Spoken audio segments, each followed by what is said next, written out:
નવસારી જિલ્લામાં ગુજરાત સરકારનો સક્ષમ યુવિકા પ્રોજેક્ટ હજારો કિશોરીઓના જીવનમાં મોટો બદલાવ લાવી રહ્યો છે। 3 વર્ષ પહેલા શરૂ કરાયેલા આ પ્રોજેક્ટનો મુખ્ય હેતુ કિશોરીઓના શારીરિક અને માનસિક સ્વાસ્થ્યને મજબૂત કરી તેમને આત્મનિર્ભર બનાવવાનો છે।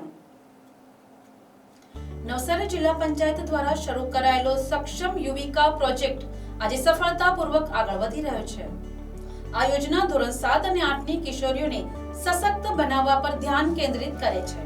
તેનો મુખ્ય ઉદ્દેશ્ય કિશોરીઓના શારીરિક અને માનસિક સ્વાસ્થ્યને સુધારીને તેમને આત્મનિર્ભર બનાવવાનો છે। પ્રોજેક્ટ હેઠળ કિશોરીઓનું નિયમિત સ્વાસ્થ્ય પરીક્ષણ થાય છે અને તેમને પૂરક પોષણ પૂરું પાડવામાં આવે છે।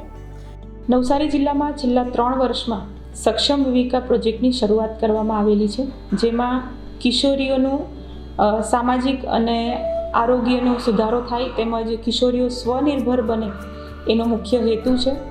જેની મુખ્ય સિદ્ધિઓ છે કિશોરીઓના બાળલગ્ન પ્રમાણ ઘટ્યું છે, આરોગ્ય અને પોષણ સ્તરનું પ્રમાણ વધ્યું છે।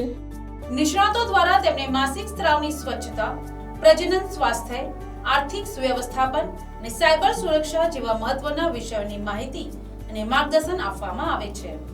આ ઉપરાંત બાળલગ્ન અને ટીનેજ પ્રેગ્નન્સીના જોખમો વિશે પણ જાગૃત કરવામાં આવે છે।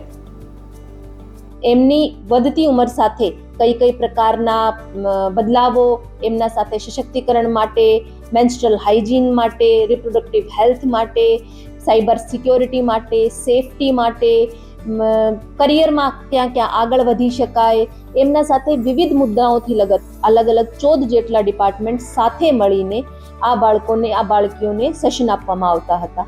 આ વર્ષે નવસારી જિલ્લાની 202 શાળાઓમાં 7200 થી વધુ કિશોરીઓ માટે જાગૃતિ સત્રો યોજાયા છે। આ પ્રોજેક્ટ કારકિર્દી માર્ગદર્શન પણ પૂરું પાડે છે અને સક્ષમ યુવિકા એપ્લિકેશન દ્વારા તેનું મોનિટરિંગ થાય છે। ગુજરાત સરકારની આ પહેલથી કિશોરીઓના સ્વાસ્થ્ય અને શિક્ષણમાં સુધારો થયો છે, જે તેમને એક ઉજ્જવળ ભવિષ્ય તરફ દોરી જાય છે। હું વાત કરું તો 2022-23માં જ્યાં અંદાજે 400 ની આજુબાજુ જિલ્લામાં ટીનેજ પ્રેગ્નન્સીઝનું રજીસ્ટ્રેશન હતું, આજે 2025-26માં આ ઘટીને માત્ર 68 જેટલું, નવેમ્બર 2025 સુધી 68 જેટલું છે।